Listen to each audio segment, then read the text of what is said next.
to another episode of the M&A Mastermind podcast.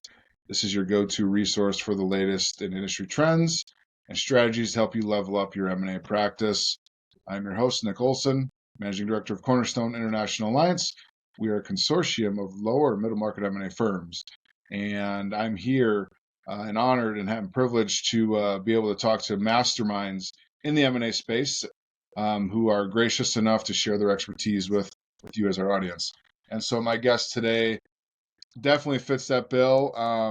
She is a lead analyst for PitchBook with a focus on the healthcare sector. She has a PhD in philosophy and was awarded the Prize Scholar from the University of Oxford, which is awarded to individuals for academic excellence. Easy for me to say, right? She used to teach medieval history at Oxford.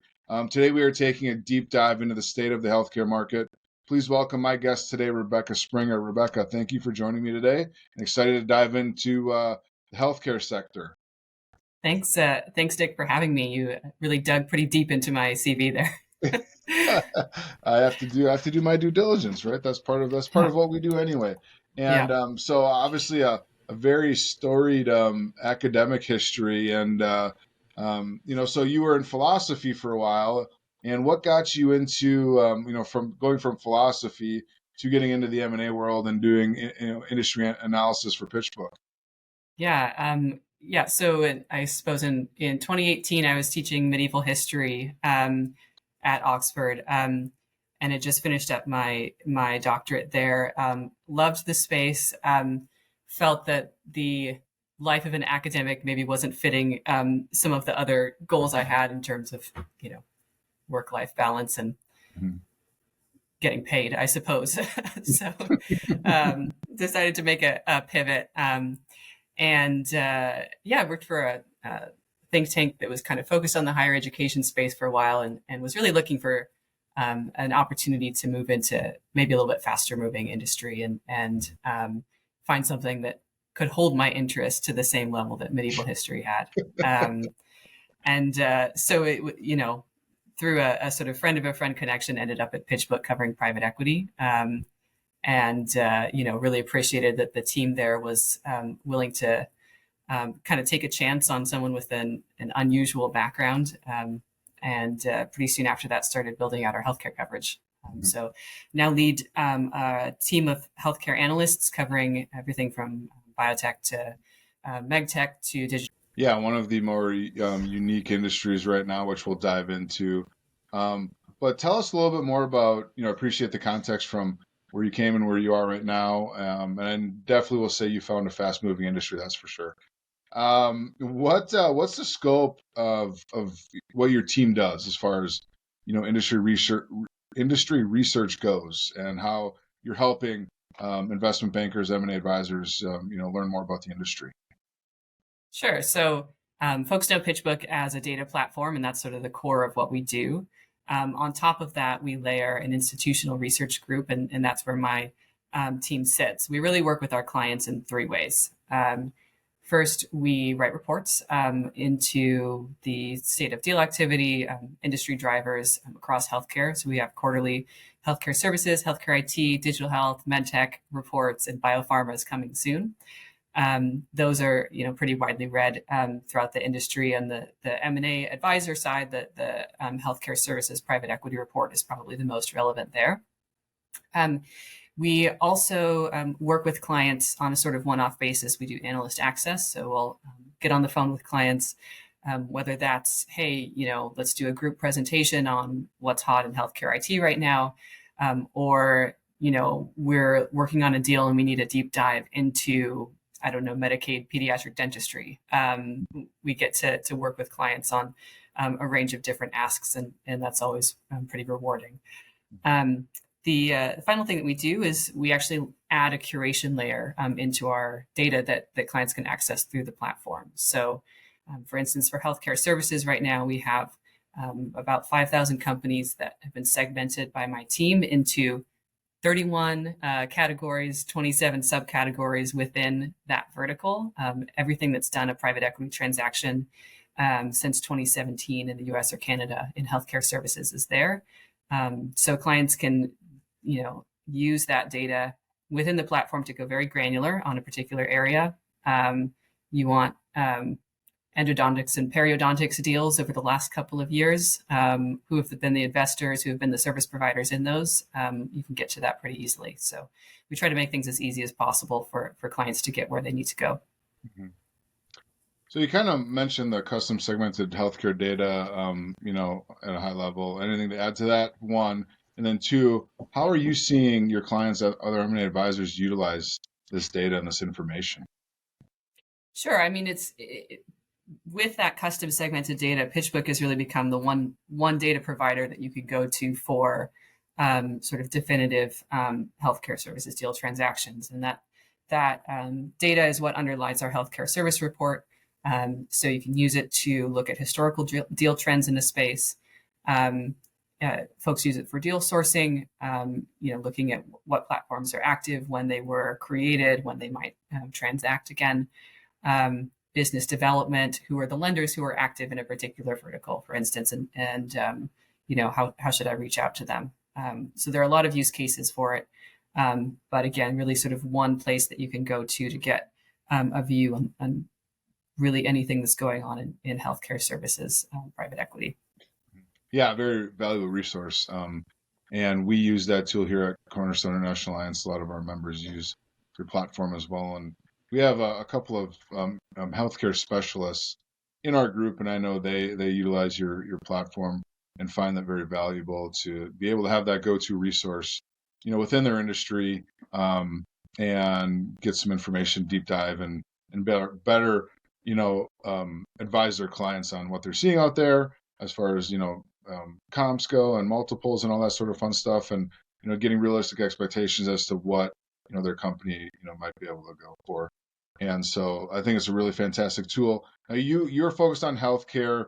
For our listeners, what other industries do you have such you guys take deep dives on and get all this information? Because I know there's a couple more. Yeah, we have pretty broad coverage. So we've got teams focused on private equity and venture as asset classes. We have a team that focuses more on the sort of institutional investor side, so fund performance, benchmarking, all that's good stuff. And then we've got an industry and technology group with expertise spanning a number of different verticals, everything from clean tech to fintech and financial services to e-commerce to AI and machine learning, kind of everything in between. Yeah, that definitely covering a lot there. So this is a very broad question, high level question, but I'm interested in getting your answer. What is the current status of the healthcare market as a whole? Yeah, it is a broad question. So I'll give you a broad answer to start with, and then maybe we can dive into some specifics. But absolutely, I mean, if we step back and look at healthcare as a whole, right? I think, a lot of investors and allocators kind of have a default assumption that healthcare is acyclical. And we're really seeing that in this current economic cycle, at least, that's not really the case, right? Especially in terms of deal activity. Healthcare is tracked, at or below other industries in terms of M&A and private equity deal activity over the past couple of years, in terms of really seeing a decline from the high at the end of 2021. If you look at the pharmaceuticals industry, we have a lot of consolidation going on in clinical trials, CROs. You've got COVID revenue receding, sort of COVID vaccine revenue receding, and then a growing wave of GLP-1 revenue. You've got, continued focus on rare diseases, specialty drugs. We look at digital health. Again, we have, what was a sort of COVID-driven investment wave into all types of digital health, again, receding. Some of those business models, reimbursement models, not really coming through that folks hoped would. And then in healthcare services, what we think of as kind of the core of the industry, especially from a private equity perspective, we really saw that the pandemic fundamentally changed labor market dynamics. Margins are a lot tighter, and in many or most areas of the industry, reimbursement hasn't really kept up. So, there's a lot of distress out there, and deal activity has definitely slowed down. The good news for your listeners is that the lower middle market is where things are still happening. But we're definitely seeing that broader financing conditions, as well as industry dynamics have hit the healthcare industry pretty hard. Mm-hmm.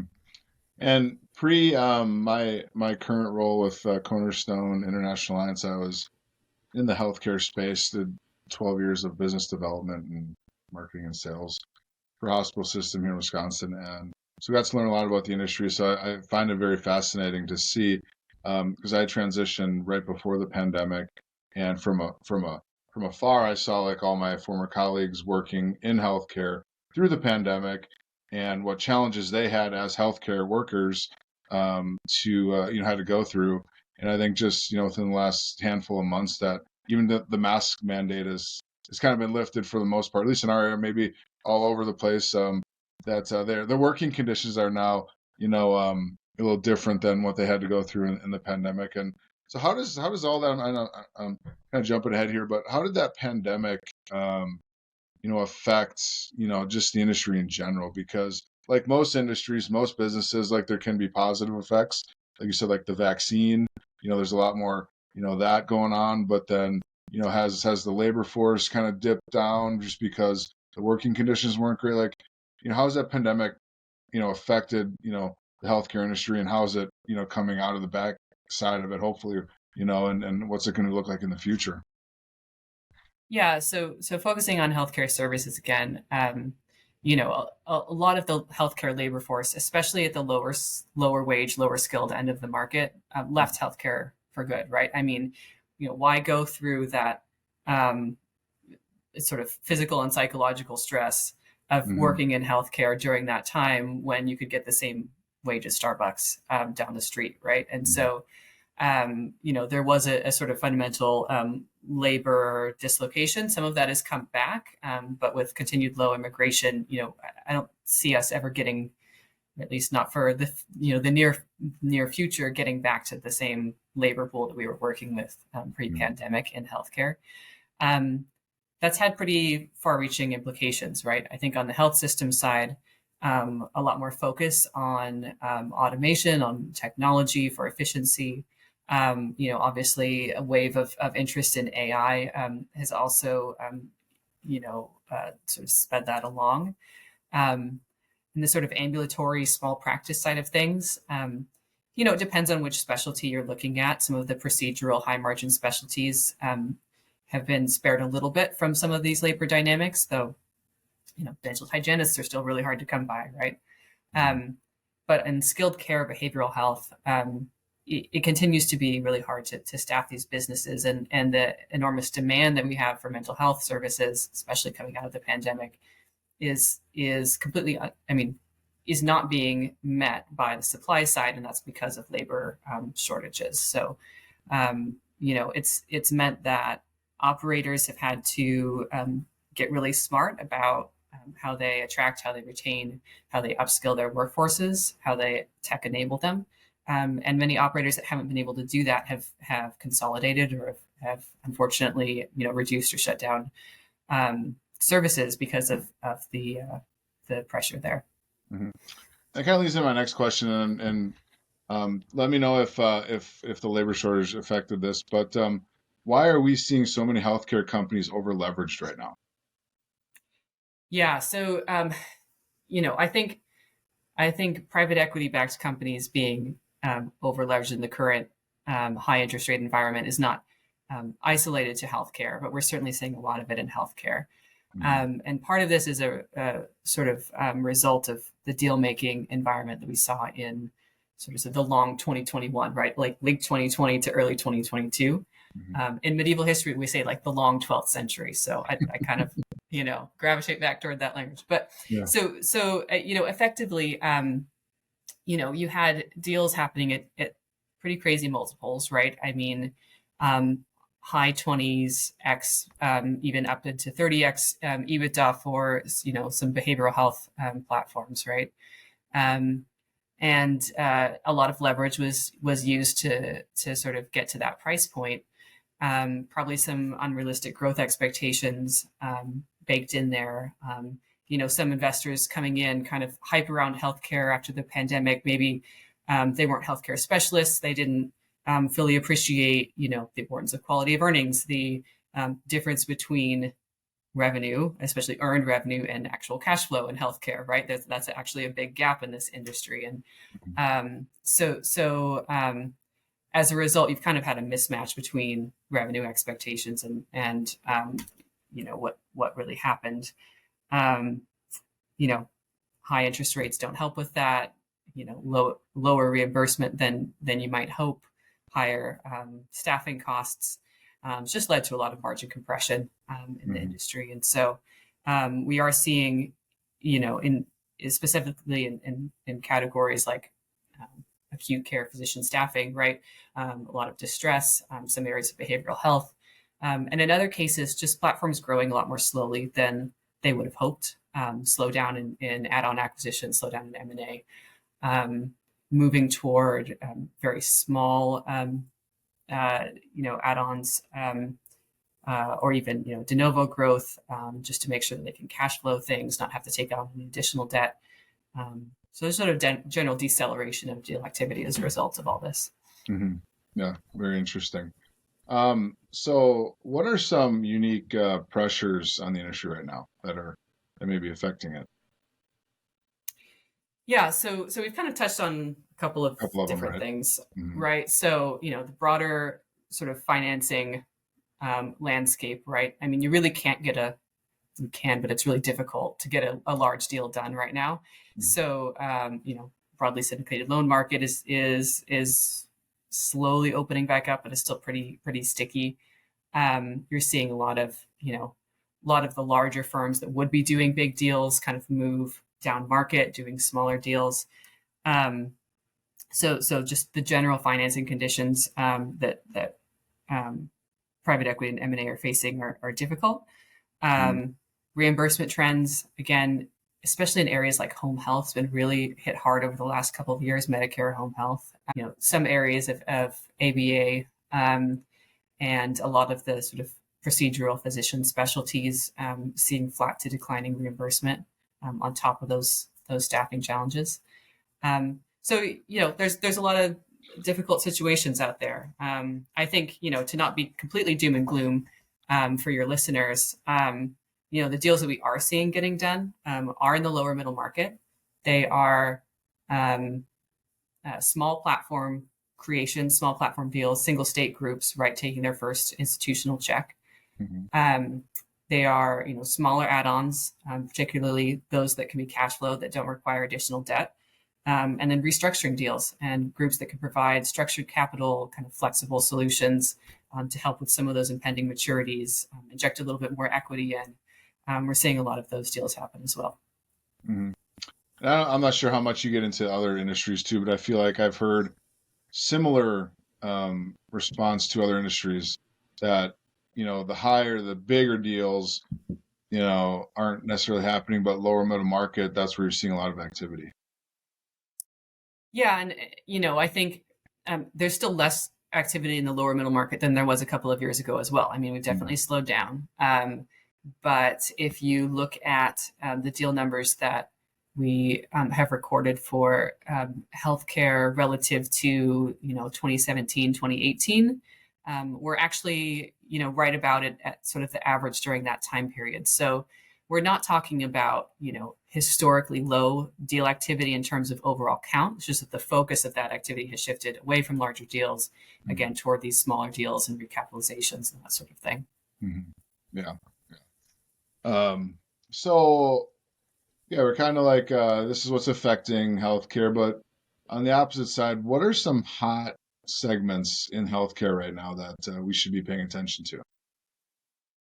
Yeah, so you ask anyone in healthcare deal making right now what's hot, and they'll probably say behavioral health is what their first or second answer. Interestingly, we don't see a ton of deal flow coming through in behavioral health and mental health, despite the very high level of investor interest, and in some cases still quite high purchase prices.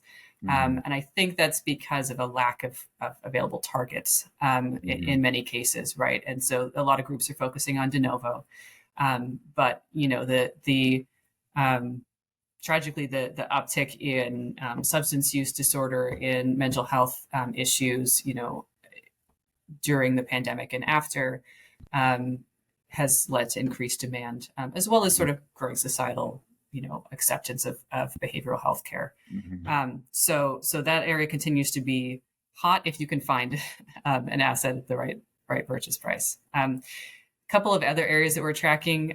Cardiology is a really new one on the procedural side for private equity. These tend to be larger assets, but effectively since 2020 or so, you've had a code migration out of the hospital setting and into ambulatory surgical center settings. And this has opened up the possibility that you can have sort of more independent physician group activity in cardiovascular. So seeing a lot of sponsor interest there. And then the third one is med spa, which has been picking up for a couple of years now, and aesthetic dermatology. Cash pay business, really fast growing market, and opportunity for both rolling up sort of entrepreneurial little businesses as well as de novo plays there. So those are the three that I'd call it as really hot right now. What about emerging? Like what's gonna be becoming hot soon? So I always point to anything Medicaid is on my radar as growing in interest for sponsors. I think more and more firms are realizing that sort of chasing higher commercial rates is only going to get you so far. Some of those industries are becoming a little bit more consolidated already, and there's a lot of white space in Medicaid. And you can find, if you do your homework and find the right states, even the right counties, some pretty good reimbursement rates. So, IDD, home and community-based services, I think are areas that more and more firms are becoming interested in. And then I'm watching anything pediatric. So that's not just ABA, but other forms of pediatric therapy, as well as pediatric primary care, pediatric dentistry, continuing to see more and more investor interest in those spaces, again, as kind of an underinvested and still very, very fragmented area. And then what is on the decline or not so hot right now? Not so hot. The drop off in Medicare home health and hospice has been really pretty stark over the past year or so, and it's due to pretty terrible reimbursement trends. CMS is still adamant that they need to claw back some of the payments that were made pre-2021. Now we're really getting into the weeds here, but effectively, it's become difficult to manage the margins in those businesses given reimbursement trends and staffing costs. I mentioned acute care physician staffing after the No Surprises Act has been, a difficult place for many of the groups that used to rely on out-of-network billing. And so we've seen some bankruptcies and downgrades for the larger groups there.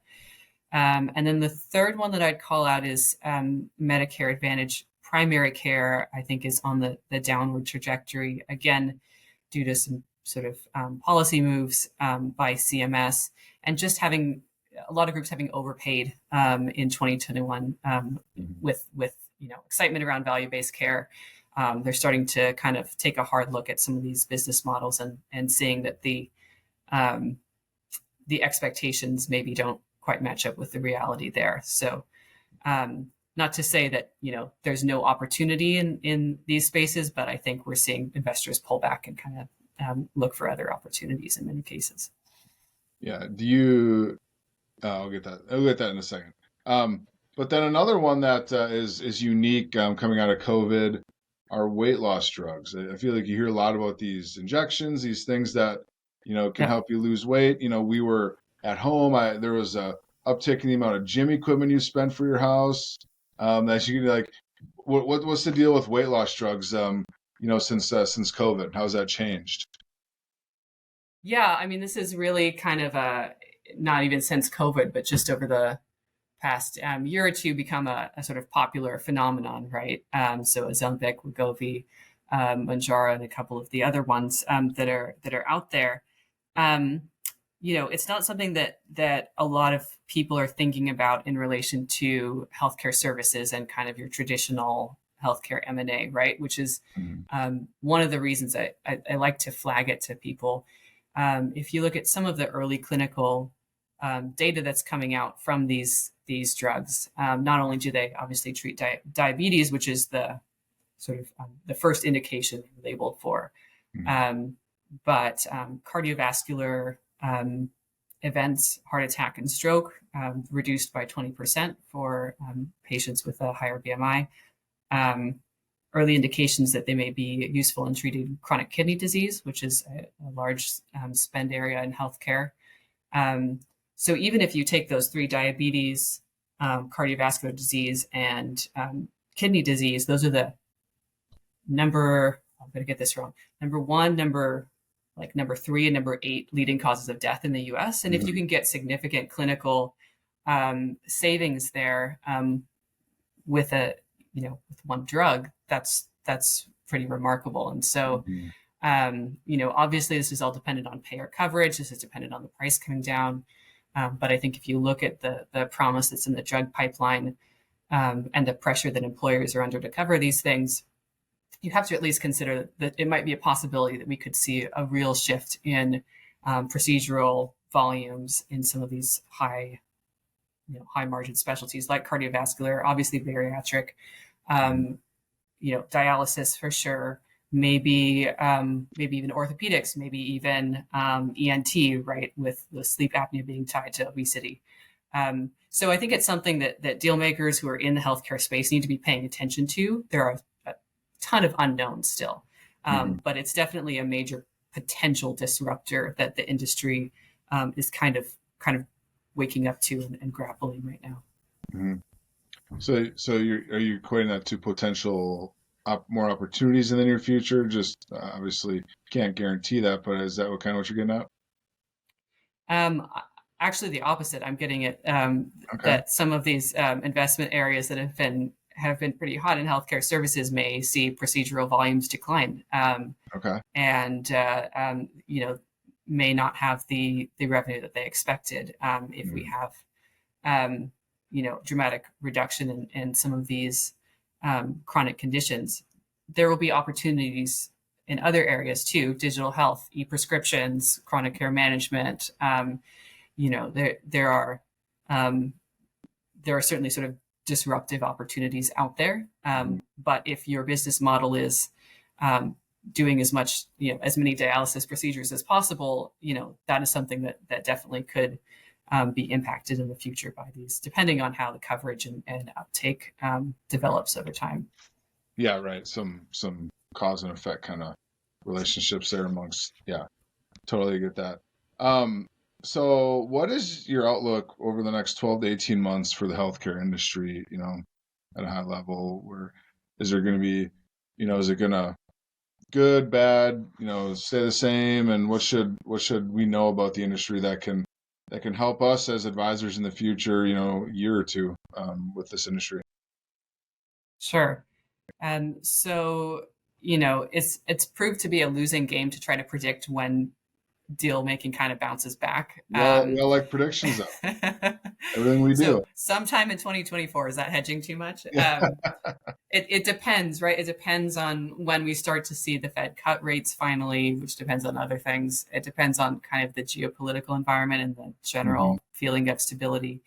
I don't know, maybe the first or second quarter of 2022, but I've sort of given up trying to predict that with accuracy. But I think, the key question is, when do large platform trades start happening again? One firm selling to another firm, right? And when that starts to happen, then that has a knock-on effect on the lower middle market, because after a platform trades to a new sponsor, they get recapitalized, they start doing, their own add-on acquisitions at a much higher clip, right? So, I don't think it's going to be a floodgates opening type of thing. I think it'll be a slow trickle as we get back to a higher deal volume. I don't think pricing gets back to anything close to what we saw in 2021. I think sponsors have been burned by what the prices that they paid in many cases and the amount of leverage that they use. So that caution is going to continue for at least a couple of years going forward. Thinking a little bit bigger picture, strategics, the payviders, the retailers are going to be sort of key terminal buyers for home health, behavioral health, and primary care, and this means that there will still be consolidation activity, down market in these spaces, despite some of these reimbursement challenges. So, you'll still see some activity, even though it's getting harder to do deals in these spaces. And then finally, I think you see employers start to play a much more active role in managing their own healthcare spend, right? Employers are the sort of payers for the commercial market, which is the highest margin part of healthcare, broadly speaking. And employers are really being squeezed on their healthcare costs by specialty drugs, these new GLP-1s, and just general healthcare cost inflation. So even a business that's not doing any value-based care, that's just a fee-for-service, procedural, healthcare group, needs to be thinking about how to measure, how to benchmark, improve outcomes, so that they can, defend their commercial rates and not see those erode over time as they're negotiating with payers. Mm-hmm. Yeah, the outcomes. That's another interesting component to this that you don't always think about, because good outcomes, obviously help you out, but poor outcomes, don't help you out. But they also, you probably have to go back for for a revision on those outcomes, right? So it's all Right. kind of all works together. And quick plug for our value-based care research. We have a couple of research pieces that kind of lay out, where the value-based care industry and movement is going, what the investable opportunities are within that trend, and how it's moving forward, how it's maybe moving forward more slowly than some people would like. But number of research pieces there for folks to dig into. Yeah, and so that kind of brings me to my last question too. And Rebecca, I really appreciate your time today. Your pieces that your team puts out, the rest of the analyst team at PitchBook, where can our listeners learn more about PitchBook? Where can they find these pieces? From the healthcare space, from all the other industries that you guys do, where can everybody find that information? Sure. So if your listeners are already clients, they can go to a research center or analyst workspaces to access that analyst content. If you're not a client, pitchbook.com/news is the sort of first port of call for both our news team, which is kind of, actual reporting on events as they happen, as well as our analyst content. You can subscribe to our newsletter there. And then follow me on LinkedIn if you're interested in our healthcare content. That's a good place to find everything that we I just publish. looked at your LinkedIn page, and you were, I think, a week or two ago at a healthcare conference. Yep. We go to the major healthcare conferences. I was at Health HLTH in Las Vegas recently, which is a big one. We'll be at JP Morgan and a couple others. So feel free to reach out, and we can connect in person as well. Any other big takeaways from that conference that you were at that we didn't discuss today? Not to put you on the spot. I don't think we've said the word AI yet, or words. Yeah. AI was a big one from that conference. The announcement that General Catalyst wants to buy a health system was, it's probably been one of the most fun topics for me to discuss with folks recently. We have a recap report if listeners are interested in kind of digging into. You can find that on your LinkedIn page. Did I see that correctly? That's right. Yep. So make sure to go find Rebecca on LinkedIn. Check out that report. AI is everywhere, so AI is definitely relevant in healthcare and then a lot of other industries. So it's definitely prevalent and growing, right? Yeah, we'll help you cut through the noise too. There you go. Perfect. You guys do the research for us. We'll just learn the high points. So Rebecca, really appreciate your time today. PitchBook is an awesome resource and tool for us. It's been extremely beneficial. It was great to learn more about the healthcare space and how that's being affected in mergers and acquisitions and all the great work your team does. So thank you for sharing that and joining us today. And that's it for our episode today. If you could go ahead and like, share, and comment on this video, on this episode, it would benefit Rebecca and myself tremendously. Please share it with all the people that are doing M&A work, especially in the healthcare space. I think you're going to find a lot of value in this episode from Rebecca's, expertise and insights into the space. And please continue to watch our episodes. All our previous episodes and all future episodes are on cornerstoneia.com/podcast. Check all those out and look forward to talking with you next time.